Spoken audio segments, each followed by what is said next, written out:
Good morning, everyone. We're going to bring this Yuma District Elementary special meeting to order. And if everybody could please, we'll bring this meeting to order with the Pledge of Allegiance and a moment of silence. All rise. I pledge allegiance to the flag of the United States of America and to the republic for which it stands, one nation, under God, indivisible, with liberty and justice for all.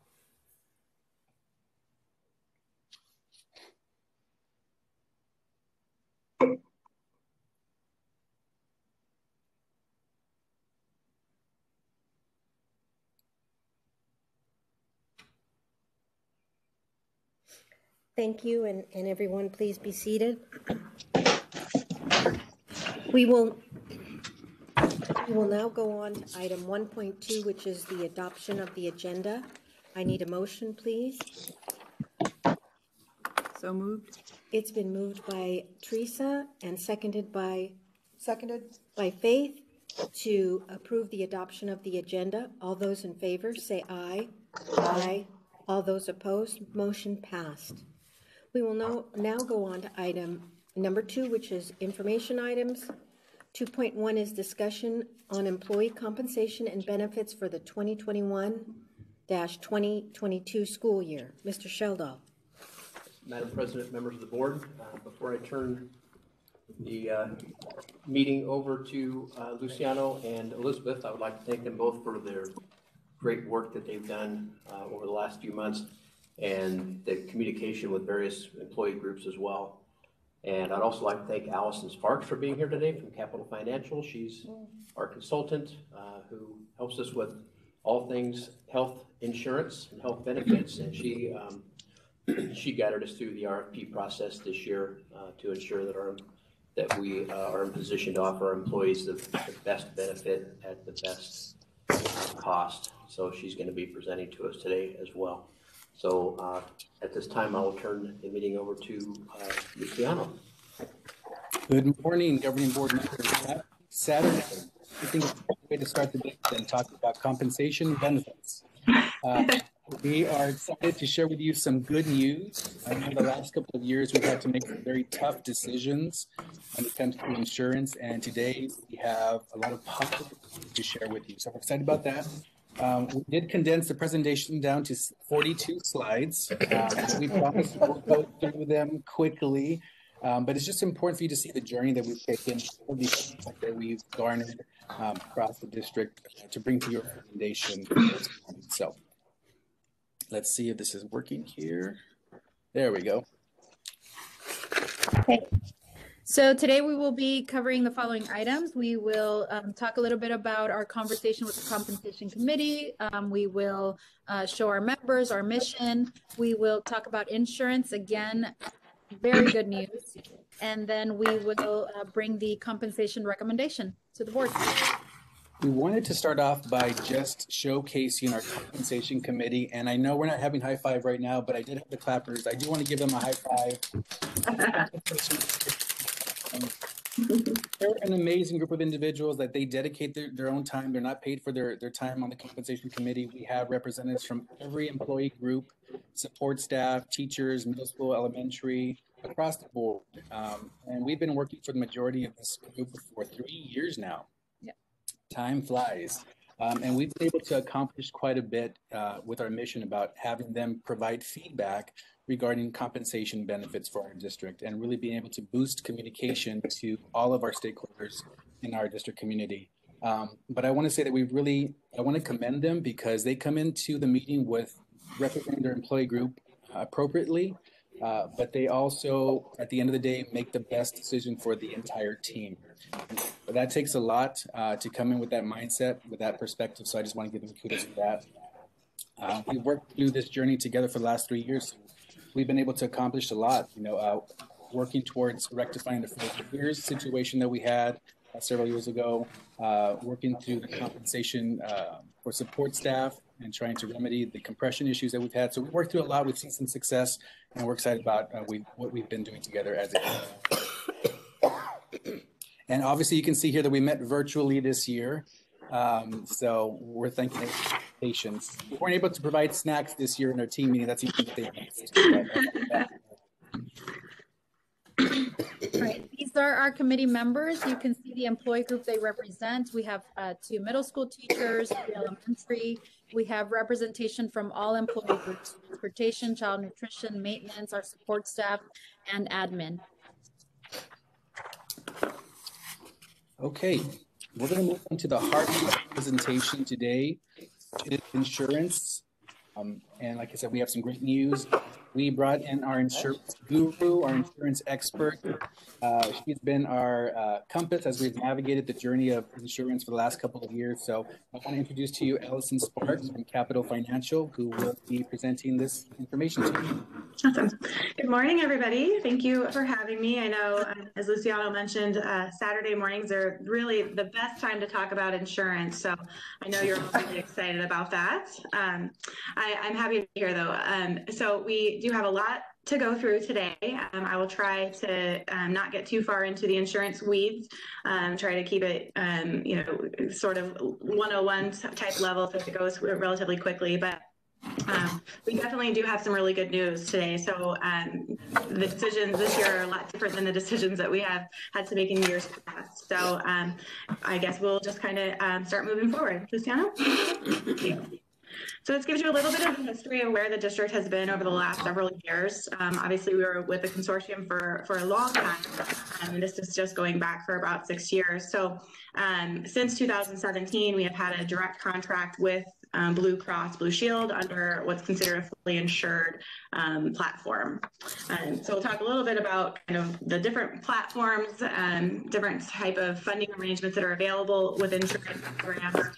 And we'll also talk about our claims histories and kind of get an idea of where we have been, where we've come from, and where we believe that we're headed. This gives you just an idea of where we have been over the last few years. So we'll move forward to claims information. Right. So I believe that you've been presented with this data previously, so I won't spend a huge amount of time on this, but basically what we're looking at here is our claims history, sort of looking at a loss ratio. So every medical plan is made up of claims and of fixed costs. So if you're looking at this chart here, you can see that in the red bars, that represents our actual claims data. The blue bar sort of at the very bottom, that's our fixed costs. Those are things that an insurance company will always include in our rates or will always include as billed. Things like customer service, network management, those types of things that really change from month to month. And then the green line that goes sort of across that is indicative of our premium. So under a fully insured platform, our premium is supposed to cover all of the claims and the fixed costs, right? So when we see the months that our claims are below that green line, that's really terrific because it helps to subsidize the months that our red bar, our claims are above that premium. And so in a fully insured platform like we are in currently, we don't have to pay for anything above that green line, but we also don't get any type of refund or excess returns for any claims under that premium line. Does that concept sort of make sense? Thank you. So this is 17-18, and this was the first year that we came out of the consortium. But as we kind of move forward, we have 18 and 19, and you can see here that we had a pretty high claims year. There was only 1 month where our premium was sufficient to cover the cost of our entire claims. So that was a pretty rough year, and if you remember, our renewal proved that. We had a pretty high renewal rate that year, and we'll talk about the history of those rates as well. But this just gives you kind of an idea of where we have been as we've come off out of the consortium and sort of been on our own on a standalone basis. If we continue to move forward for 19 and 20 plan year, you do see that things are starting to get a little bit better. We still have several, high claims years, or excuse me, high claims months, but a little bit more on trend with where our premium allied. So if we look now to our current plan year, 2021, this is certainly positive news. We're seeing a really positive trend here, right? Our premium is covering more than its fair share of claims for all months but one. So we're seeing that we're really getting starting to trend well. I would like to say, of course, with 2020, it was a weird year. I think you're all aware of that. And so what we have found kind of across the board with all of our district clients is that 2020's claims were sort of, they were all suppressed, it seemed like. And part of that is because of the lockdown, of quarantine. People were not leaving their homes. Here in Arizona, of course, there was an executive order that we would not have elective surgery. So those were being canceled or postponed. And then just sort of the overall fear of folks not wanting to go into a medical facility, you know, for non-COVID things, for fear of being exposed to COVID.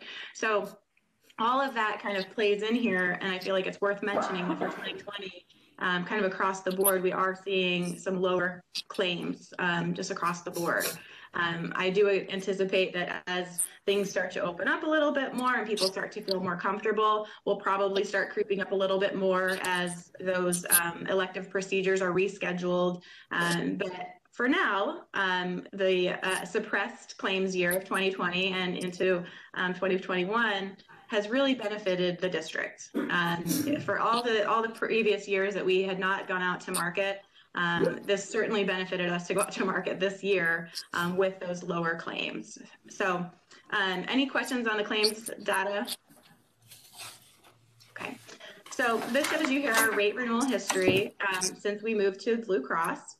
You can see we have our plan year here in the left column, the initial rate, and then of course the final rate, because we always try to renegotiate our renewal. We understand that sometimes underwriters can make a little bit of wiggle room. They can write off a large claimant or what have you. And so over the years, our initial rate has started, you know, in 18-19 at 10%. That sort of was on trend at that time, but we did some negotiation and ended up at just about 7% of an increase. And at that time, the district was able to absorb that cost. In 19 and 20 plan year, we ended up with a 23% increase out of the gate with, again, some additional negotiations and got it down to 10%. At that time, the district implemented the $25 cost for employee only. Something to note with that, when employees are required to pay for their insurance, we generally see that they become better consumers during that time. And so that was kind of the thinking behind that. And I think that has helped. But when we look at 2021, we see a very large initial rate of about 37%, with the final rate at 20% of that increase. Thankfully, we were able to make plan adjustments to get that rate down and to be able to absorb that for employees. With that said, we have had some pretty hard, large claimant years, excuse me. And so this current year, we haven't really had any of those large claims hitting. We just have had, you know, just very suppressed claims this year. And so the initial rate from Blue Cross's renewal this year is just over 8%. We did go through a request for proposal, and with that, we ended up with a rate pass from Blue Cross as their best and final offer. With the RFP, we went out to every vendor in the market, and we ended up with 6 responses plus the Blue Cross renewal. And then we ended up kind of dwindling down to the top 3 with Blue Cross, Asbate, and Aetna as kind of our primary providers that we were going to have discussions with and have that best and final opportunity. And so we'll get kind of into that in these next few pages. Allison, if I could just add in also for the starting the 18-19 school year, we had the compensation committee. That's when we first developed it. So all these big decisions, we were able to get feedback from them as we implemented the $25 employee cost, the base plan, we survey our employees, and also have the compensation committee along in that process as well. So I just wanted to mention that. Yeah, that's really huge. And if I might just tack onto that, that's really significant and really a differentiator from District 1. You know, we work with about 30 school districts across the state. And while a few of them do have committees, those committees are generally used just to kind of push out information rather than bring in feedback and help to make decisions like this. And so I think it really speaks to District 1 and being progressive and really listening to your employees. It's really rare. So I feel like that little feather in the cap certainly needs to be noted. So as I mentioned, we're going to talk about plan funding arrangements. And so as we look at this kind of breaks down the three main models of insurance platforms. So we have a self-funded model that's on the left side, a direct contract, which is in the middle, and then the insurance pool, which is on the far right. So we'll start with the middle, which is a direct contract, because that's currently where we stand. Right now, we are with Blue Cross directly. We're not part of a pool. And with Blue Cross, we are in a fully insured arrangement. So when we think about fully insured, basically we're paying in our premium with the assumption that Blue Cross is going to pay all of our claims. And if they have to pay out more in claims than we pay in premium, we're not on the hook for that. We don't owe anything additional for those claims. Okay. And in the same way, as I mentioned earlier, if they pay less in claims than we pay in premium, we are also not sharing in any of those reserves for our end. Those just go to be profits for the insurance company. So there's obviously some benefit there, right? We are not on the hook for anything over our premium. There's a little bit of plan customization that is available, right? Last year, for example, we wanted to get our rate down, so we increased our deductible. So there's some options there.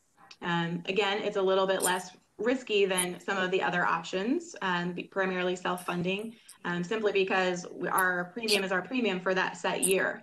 And if we have a good loss ratio, then we can look forward to having a good renewal. On the contrary, if we have a very high loss ratio, we could look forward to having a very high renewal. So there's some pros and some cons there, of course, but it does provide a fair amount of safety for month to month. So another arrangement that we have available is through the insurance pool. So you're very familiar with that concept. The YABC was an insurance pool. We have several entities that come together and form a trust, and that trust creates their own plan designs, and then you are benefiting from having multiple entities together and lots of employees to help absorb some of that cost risk for large claimants or shock claims. Some of the cons, of course, with being within an insurance pool is that you just have less flexibility. When you have a lot of entities, a lot of employers within a pool, each entity can't say they want to tweak deductible by plan. Normally there's a set block of plans that an employer gets to choose from, and they can't really stray or vary those plan options. So a little bit of a decrement there, but that's the insurance pool platform. On the left-hand side, we have some information related to self-funding. So a self-funded plan is basically the district pays all the claims, pays all the fixed costs, and they set a budget accordingly. But any claims dollars that are paid out, the district is responsible for paying those claims dollars. We set a monthly premium for employees, so that doesn't vary month by month. But we hope that the budget set by the district funding level and the funds coming in from employee premium will be sufficient to cover claims. If it's not, then the district still has to find a way to pay those claims, right? On the contrary, a beneficial side is if the claims are below the funding level from the district and the employee contributions, then those monies go directly to the district. They're not going to be profits for the insurance company. It's money for the district to continue to build reserves. Okay. So with that, we have, of course, pros and cons. The pros, again, are going to be that there's flexibility with plan design. If you want to go into one of your options or one of your plans and customize, an emergency room option, you can customize that as specifically as you want to. With a self-funded plan, if you really like, this network or that network, you can choose this network and choose, how to kind of customize that network. So you really have a lot of flexibility there. Additionally, there's the ability to set the rates every single year. So with our self-funded clients, we work with an actuary every single year to look at their rates, look at their claims, and kind of determine what would be appropriate renewal rate. And then that client can say, well, the actuary calls for 15%, but we want to roll the dice and we're going to fund 10% so that we're not passing on too much cost to our employees. You have the ability to really set those rates every single year rather than getting handed an increase specifically from the insurance company saying, this is what you will be billed. So there's some flexibility there, of course. As I mentioned, some of the cons is that there's risk there, right? If we have a really high claim year or a really high claim month, and we're paying out more in claims than we have budgeted for, we still have to find a way to pay for those claims. And so maybe that comes from, the Medicaid fund or from, even from M&O. And so those are some cons there, but there's also a lot of that flexibility. So as we have kind of discussed over the last couple of years, our self-funding model, there's also a fourth, less known option. It's called partially self-funding or level funding. And so it sort of falls kind of in the middle here between self-funded model and the direct contract. So essentially, you still have a contract with the insurer. You have those sort of set plans or a little bit of customization. They choose who your medical network is. They choose who your pharmacies are, et cetera. But if you have, over the course of the full plan year, a loss ratio below 100%, then the refund is shared between you and the insurance company. So for easy math, if we were on a level funded plan and we paid out $100 in premium for the year, we wish it was that, right? We wish it was only $100,000, but we pay out $100,000 in premium. We would then, they only paid out $80,000 in claims. We would have that share of that $20,000 between us and the insurance company. So that is beneficial, right? The safeguard, however, on a level funded plan is that if we went over the $100,000 in premium and the claims were over that $100,000, then we are not responsible for paying anything over that. We would just expect a higher renewal that year. So it sort of meets in the middle to begin a district or an employer to start building reserves. Does that concept make sense? Any questions on any of these different platforms? I have a question. Could you explain, how does a stop loss provision, does that mitigate the high risk of the self-funded model? That's a great question. Yes, with a self-funded model, you do have a stop loss insurance. So there are two pieces to the stop loss. You have an individual stop loss and an aggregate stop loss. So on the individual stop loss, the district or through an underwriting process will determine what that stop loss threshold would be. So for example, if we said on an individual basis, we wanted $100,000 stop loss for individuals, any individual who had claims above that 100,000 would be covered by the reinsurance with the stop loss. So that certainly does help mitigate some of that cost. The same would apply for the aggregate. That takes the whole population and say $5 million is our aggregate stop loss limit. If more than $5 million have been exceeded in claims during a given plan year, then the insurance will pay for the stop loss would pay for the amount over that. So it does help quite a bit.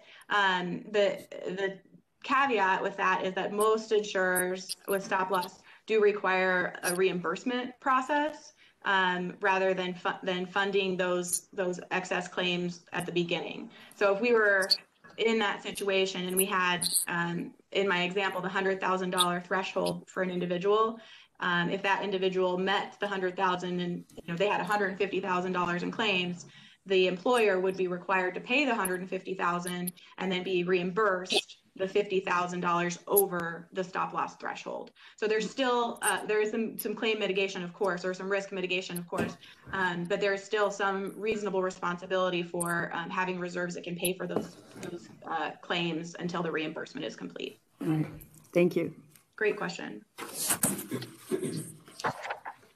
Okay, so as I mentioned, we had six responses to our RFP, plus the Blue Cross renewal. And so after lots of hours of discussion and insurance conversation with the EA team and with the compensation committee, our top two vendors are Aetna and Asbate, and then of course option one will be our incumbent for Blue Cross and Blue Shield. So with that, we find that there are each of these sort of fall into one of those pools. So option one is with Blue Cross and Blue Shield. Obviously, that would be our direct contract It would stay, everything would stay the same as it is currently. Our network would not change, et cetera. Oh, I think I did that when we talked with the committee too, Luciana.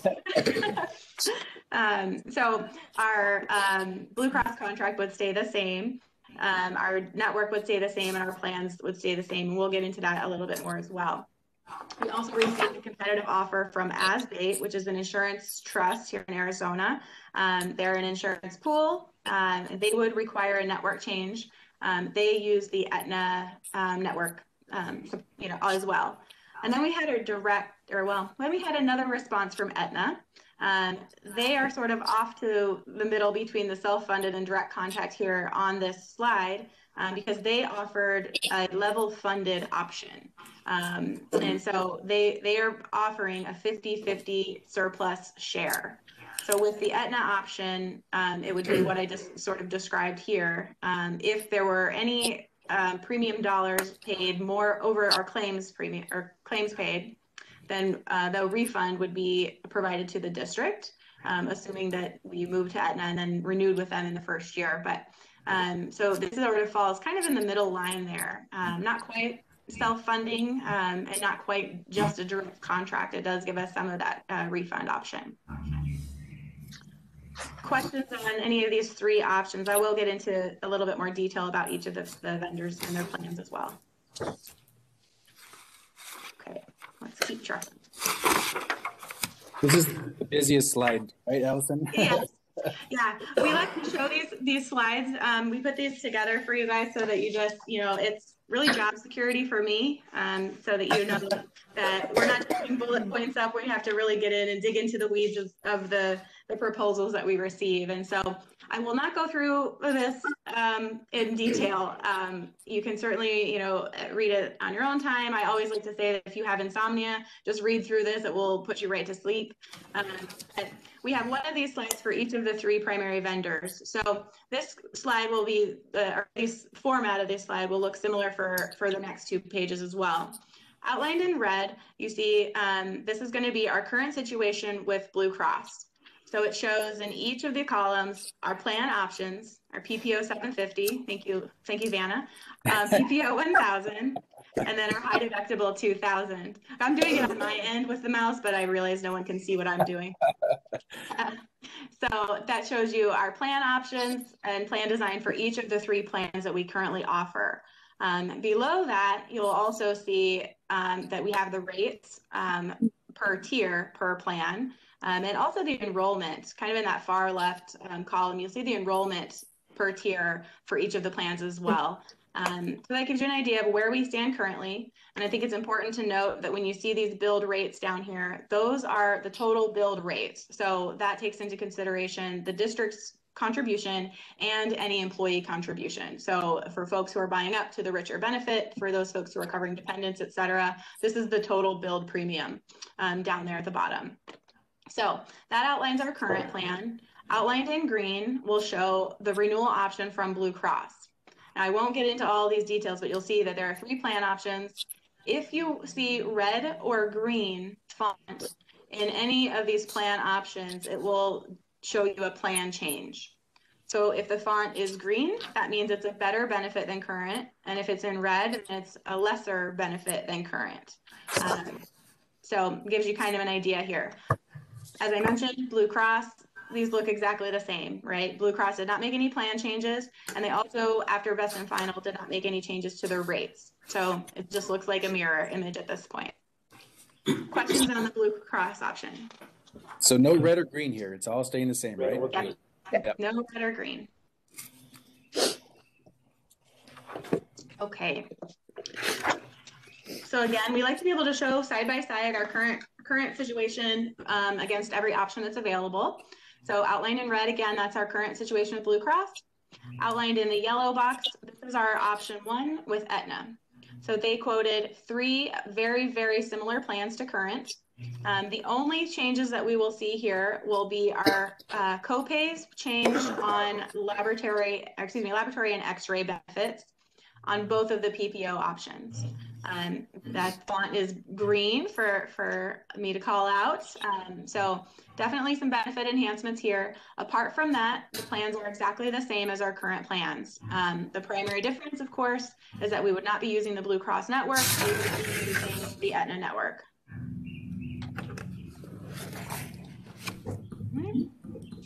Questions? Yes, I have one. If we change networks, is there any penalty with pre-existing conditions? Good question. At this point, because of ACA, there are no limitations on pre-existing conditions. So we could change from one vendor to another. An employee could jump on middle of the year with a pre-existing condition or a current condition, and there will be no limitations. Okay, thank you, because I know there's many families within Yuma County that have asthma and just to name one, Sure. where it can be pretty serious. Yeah. Yep. No, at this point, thankfully that's something that will continue to be covered for folks. Thank you. Sure. Right. And this next slide shows the same scenarios. We have our Blue Cross Current, and then we have option 2, which is ASBATE. I won't go through each of the changes here because there are quite a few, but essentially we have decreased deductibles on 2 plans, and then we have increased copays on both of the PPO options. They did quote a high deductible plan with a lower deductible at $1,500 compared to our current $2,000. But the co-insurance, the cost sharing the employee is required to pay is actually higher than on our current plan. So employees are required to pay more after their deductible on the ASBATE high deductible option. This sort of goes to speak to some of the lack of flexibility on an insurance pool. ASBATE has, I believe, 9 plans, and you try to fit whichever one matches most closely to your current option from their package of benefits. Allison, yes. And one other question: Can you please explain to us the difference between embedded and non-embedded? Yep, absolutely. So non-embedded means that the family deductible must be satisfied first before co-insurance pays. So that's very typical when we're looking at the high deductible plan. The deductible there is almost always going to be non-embedded. So you can see it's kind of the same. So essentially that means that an employee would have to pay that $3,000 before the plan starts to pay its 80 or 85%, depending on which plan we're looking at. Whereas an embedded, when we look below that at the out-of-pocket maximum, when we see the embedded on an out-of-pocket maximum, that means that one individual can satisfy the $5,500, and then the plan will start to pay 100%. Thank you. That's kind of a tricky concept, even for insurance folks. Any other questions about the plan designs or on any of these 3 options? I just want to say that it's really important just to have a mental picture of this as we go down to what the compensation committee kind of reviewed, because seeing a lot more red here than green was a part of their feedback, and they made their final recommendation. So, okay, thank you. Okay, so this summarizes really the meat of it, right? What hits the district's budget and they're in your bottom line. So you can see with Blue Cross, if we were to make a few little tweaks, particularly just to the HSA administration, that would save the district about $9,000. As we mentioned, there would be no plan changes, no rate changes, and the network would remain the same as current. Through both Aetna and ASBATE, the networks would be changing both to Aetna if we made an change to either one of these vendors. With Aetna, after the best and final, and again, a few little tweaks to HSA administration, et cetera, the annual savings for first year are just under $420,000 to the district. We saw that the plans didn't change much, just those 2 decreased copays, but overall the plans were very similar to current. And then on the ASBATE option, you can see a savings of $374,000 with premiums decreased by 6.7% below current, with a fair amount of plan changes, both negative and positive. So said at the outset of the meeting that there was good news. Of these three options, they're all pretty good options. I think the committee had some tough decisions, but they were not the type of tough decisions we're used to. Yeah, every option here has a savings scenario for our district, which is, I've never seen that before. I've never seen that before. So that really does definitely play a part into the conversation that we have with the compensation committee. And then I think the second part of that is, at least with two of the options, Aetna and ASBATE, they're offering a premium decrease for employees.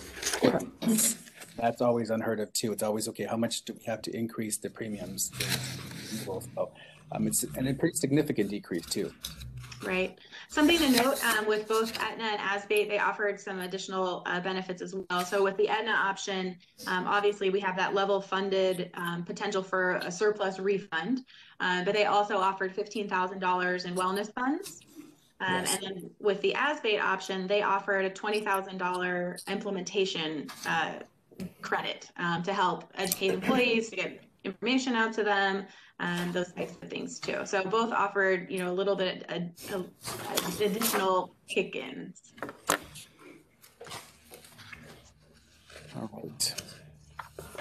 Okay, so of course the big question of always is going to be with the network when we're making a change like that. So what we asked Blue Cross to do during our discussions was to provide us with a listing of the top 100 utilized providers specific to District 1 employee claims.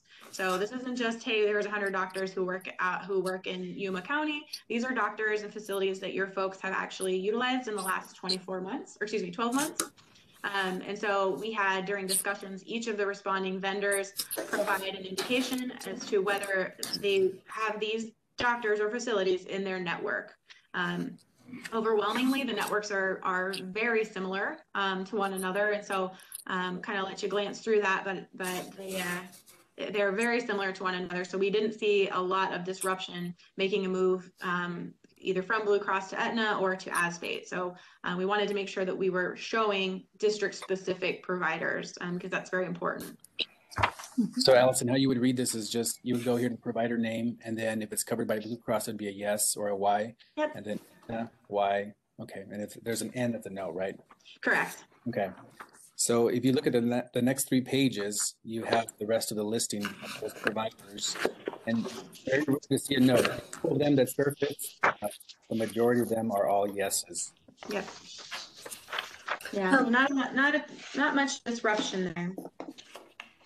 Allison, I was just curious. In reviewing this, I noticed next to Humberto Montero that for Aetna there was it looks like a D classification. What does the D stand for? Okay, I have to get my readers on because I have my paper notes. If you look at the last page of this network analysis, essentially it seems that provider is like a preferred provider for Aetna, and so they get even deeper discounts when receiving care at that provider's office. Okay, thank you. Sure. Question. The number one question for the compensation committee was, we were making some big decisions here about a network switch. They wanted to see if it was comparable. They saw this data. In addition to that, they wanted to hear from all the employees. They wanted all the employees to have an opportunity to give feedback on some of these major decisions that we're facing. So we were able to send out a survey, and within 5 days of the survey, 516 employees responded. Very good breakdowns here. The majority of those employees were teachers, 54%. And then the second largest group here was support staff, which is a great breakdown of what we like to see. Then we asked, how long have you been employed with the district? And the majority of the responses have been with our district for 10 or more years. So that's always the conclusion. Then the next question that we always like to include, we've been doing a survey the last 3 years to measure responsiveness with insurance, is how satisfied are you with our health insurance coverage? And so we have three different layers of, or levels of satisfied, right? We have in blue, very satisfied, in red, mostly satisfied, and then in orange, somewhat satisfied. So if you add those three levels of satisfied up, you're at 87.8% that are satisfied. Then we have two levels of dissatisfied, somewhat at very, and that's at 12.2. This is pretty much in line with the last 3 years of surveys. Then what is more valuable to you, an insurance network versus an employee raise? And 64% of employees said that they value a higher employee salary increase. Luciano, could we go, I'm sorry, Elizabeth, could we go back to the dissatisfied and satisfied responses? Oh, yeah. Absolutely. I know in previous surveys, the question has been asked, what were they dissatisfied about? Yeah. Did the survey cover that at all? Yeah, absolutely. We saw it in the comments. The main concern that they had were the cost to add on dependents, the cost for family plans. That was the main concern. That definitely was a trend. Yeah. Their cost out of pocket? Yes. Okay. Yeah. So to buy up from an employee-only plan to add up their dependents, or if they wanted to add their entire family, those premiums are very high. Right. Yeah. That was the number one concern that we saw in the survey. Yeah. Thank you. Yep. The second question we wanted to ask, what's more valuable to you, the insurance network versus the employee premiums? So kind of aligned with that same question. And you can see here the majority of the employees, they would rather change to a different network, but have lower monthly premiums, especially for buy-up plans. And then, of course, you saw the other percentage here, 41.3 said that they would have a network and had the same monthly premium. So, again, very insightful for the compensation committee. Then we asked, how open would you be to the district changing to a different insurance network? You can see here the majority are open to switching networks.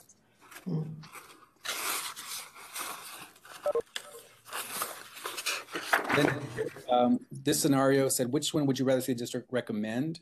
And you can see here, scenario 2 by far was the majority, with changing insurance networks, having a higher raise given to employees, and lower monthly premiums. Just a little over 75% prefer that recommendation, as opposed to continuing with the current insurance provider, having no plan or premium changes, and a lower rates for employees. Then we wanted employees to pick top 2 priorities from this listing here, and you can see the number 1 priority is to keep the dental and vision paid by the district. That's number 1. The second priority the employees wanted or valued was the district to keep the $1,200 HSA contribution that goes towards meeting that deductible for the high deductible health plan. Those 2 by far were the most popular priorities that we saw. And then it drops to lower deductibles, lower monthly premiums, dependent costs, number 5, and then institutional. So the recommendation that we're going to bring to you at the end of this presentation meets 4 out of the 6 priorities here. So that's important to note. Stop there quickly before we go to the salary increase scenarios, just to see insurance overall. Any questions? I know there's a lot of information that we presented.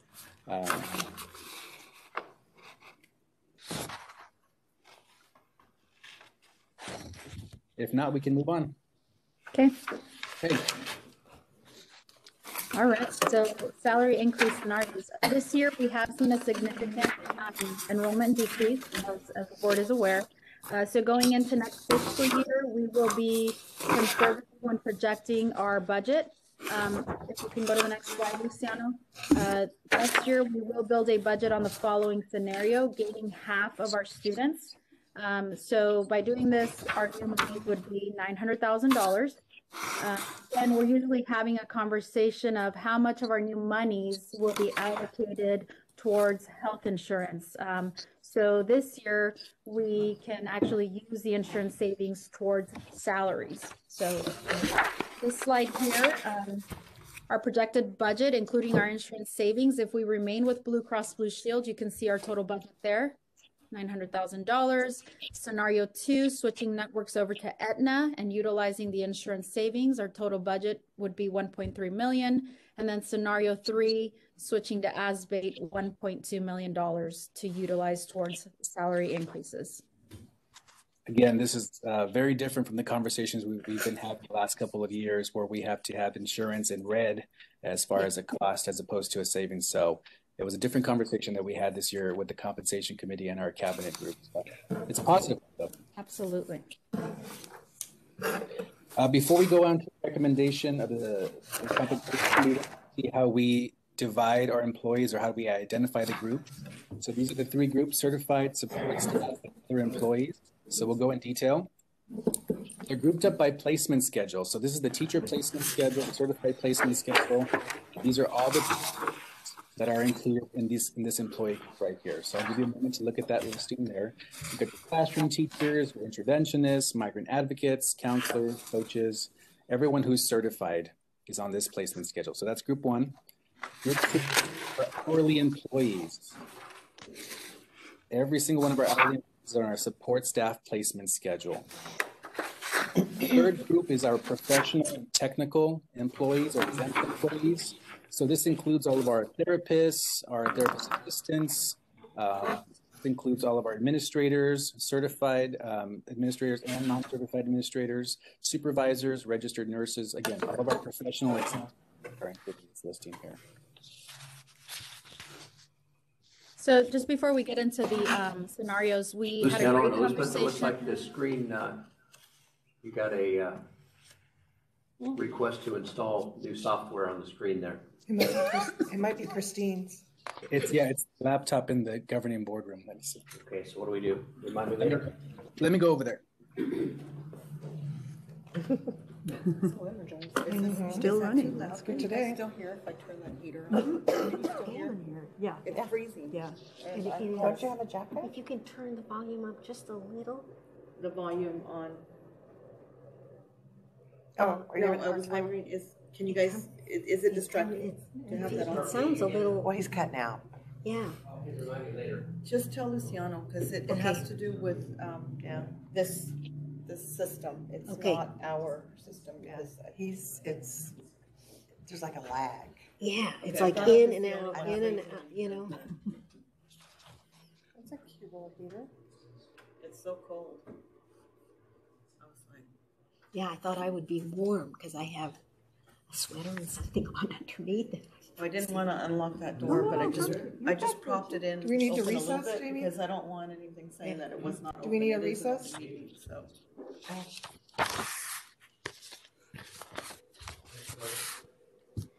I just didn't know if it'd be too distracting if I turned it on, if you guys could still hear. Yeah, no, not distracting. Not for me. Sure, we'll take a small recess at this time. Thank you.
Okay.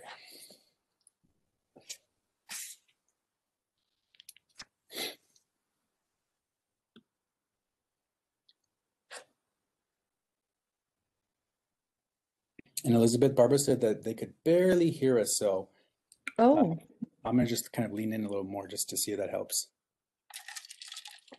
okay. It could be because we're all going through our paper copies as well.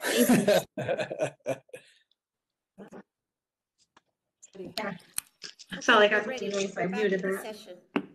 Thank you. Okay. All right. So before we get into the salary scenarios, we wanted to stop here for a moment. We had a conversation with the compensation committee regarding the different networks.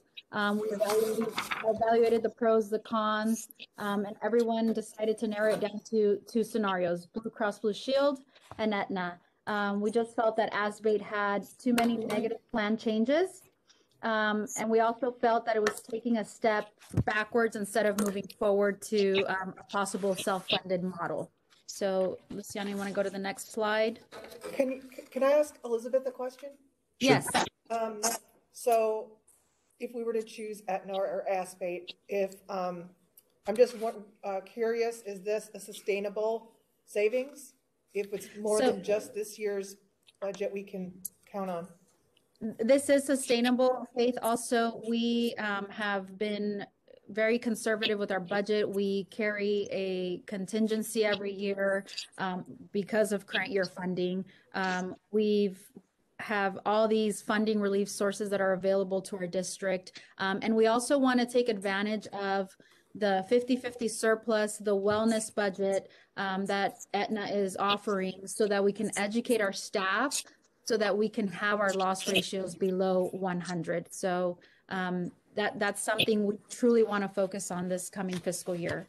Yeah, we had a lot of conversation in our compensation committee about what can we do, what are some strategies, some action steps that we can take moving into next year that we can really help employees know how to best utilize their insurance, making some mandatory classes for insurance, having some engaging activities to have insurance employees buy into that as well. So we had a lot of conversation about that. Luciana, don't we have the wellness part at Blue Cross Blue Shield now? We do. Our budget right now is 0 with the wellness. Okay. So we are at the mercy of donations and things. And we've been pretty successful with that. And I think you'll see here with the Aetna network, what they're offering. We're really excited about what we can do as well. Thank you. So like Elizabeth said, we narrowed down to 2 options, 2 scenarios. The first one is staying with Blue Cross Blue Shield, no network change. You can see the total budget here as well. With this scenario, we're able to afford a 2% raise for the certified employee group that we went over, for the other employee group, and continuing our commitment to have that 50-cent increase for our hourly employees to make up for that compensation gap that has been happening because of minimum wage. So that's the first scenario. 2% for certified and other support staff would be a 50-cent raise. And then scenario 2 would be switching to Aetna. Our total budget there of $1.3 million. And this would be a 3.5% increase to certified and other staff and the 50-cent for support staff. We had a lot of conversation about both these scenarios. The compensation committee looked at the data from the survey to see how open employees were to a possible switch. So all of that played a part into the final recommendation from the compensation committee and our cabinet to switch to the Aetna network. The number one reason was because we wanted to make sure that there was a comparable network. And you can see from the information that Allison provided today, there's a lot of evidence that's very comparable. The second thing was being able to communicate to employees that this upcoming year, you're going to have a decrease in your monthly premiums. Again, that's a message that we've never been able to send out, and that would be a positive message. And then the wellness fund, Aetna is offering to provide $15,000 to fund our wellness. So we can use that to help support a healthy employee group, how to best utilize your insurance, and really capitalize on that.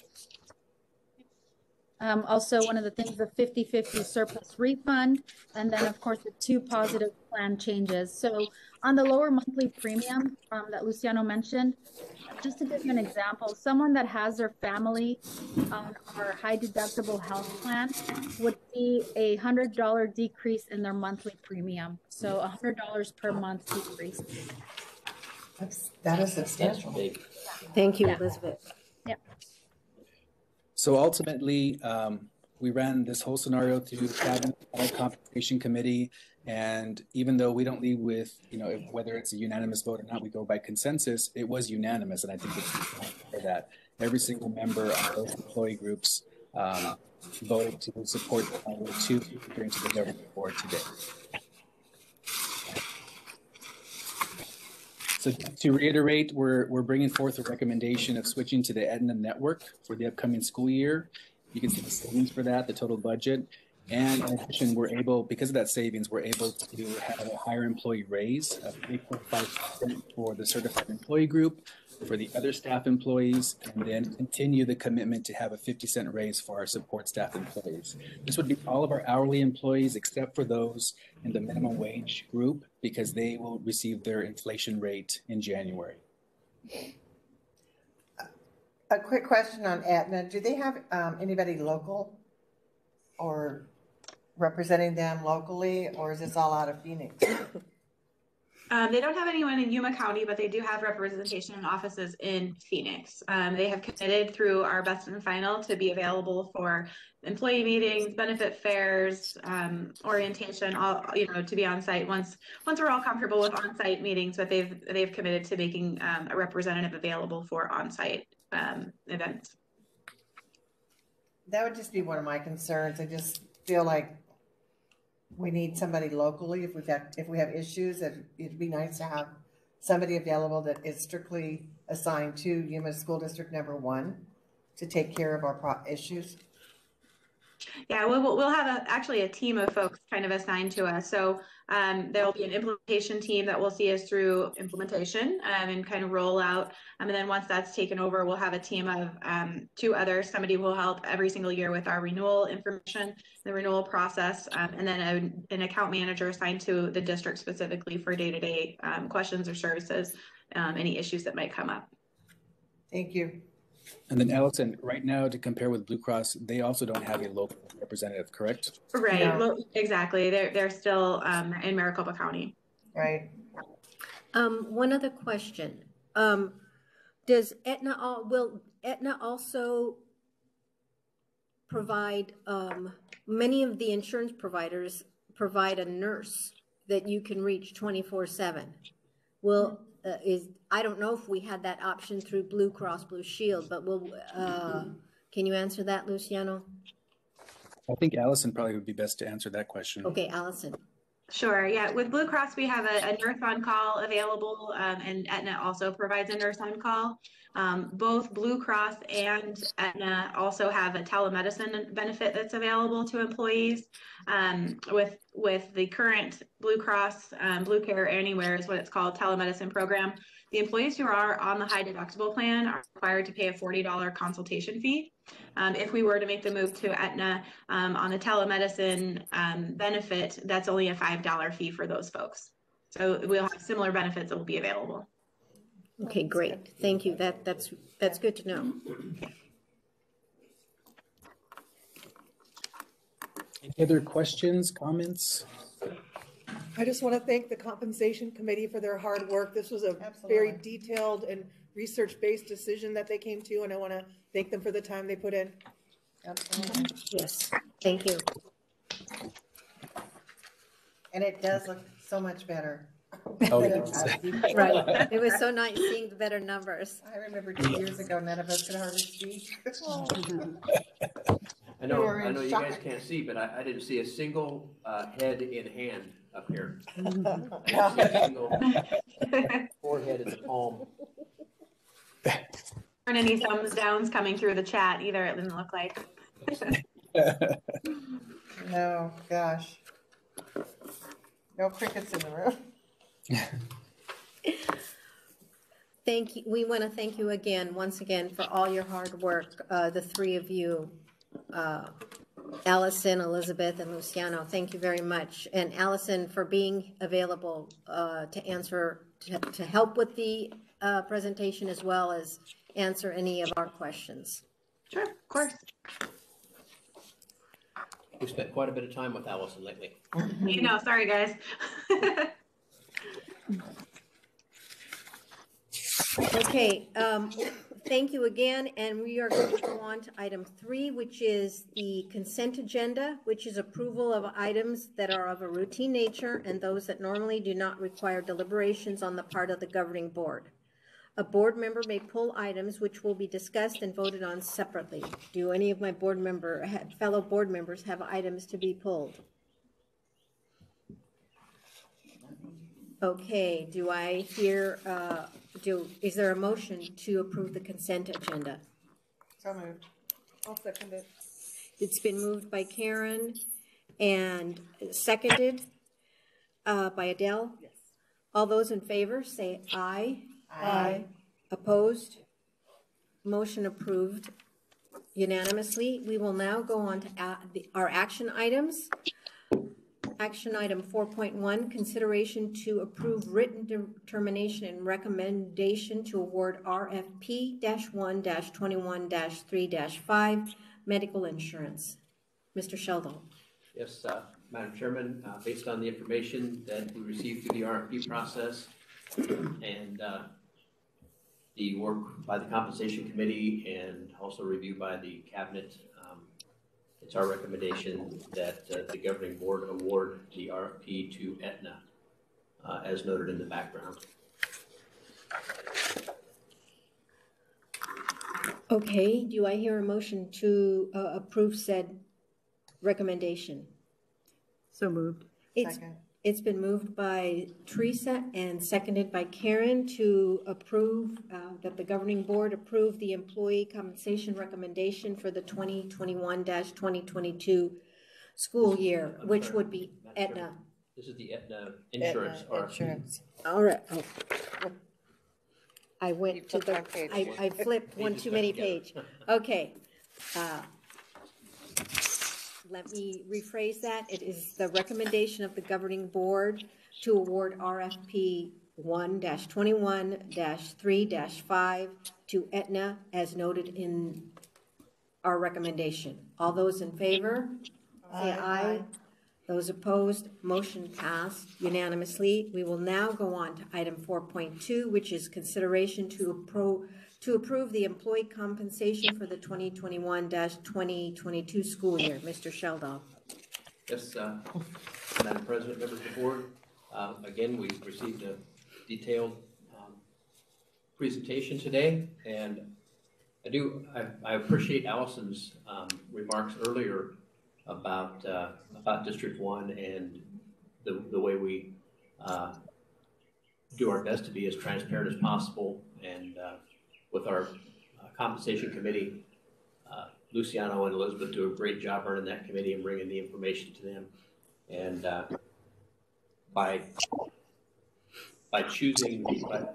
passing the last item that you just passed, that allows every one of our employees, especially our classified employees, another 1.5% in their paycheck, and that goes toward their retirement.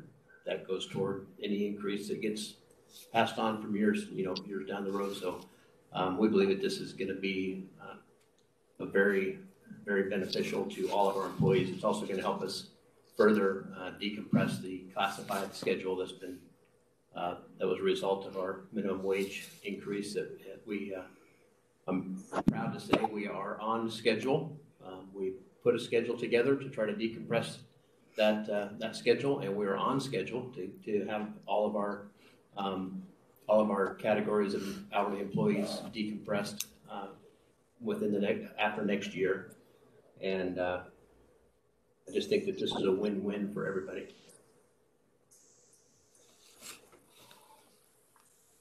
Thank you, Mr. Sheldon. I need a motion to approve the employee compensation for the 2021-2022 school year. So moved. Second. It's been moved by Faith and seconded by Karen.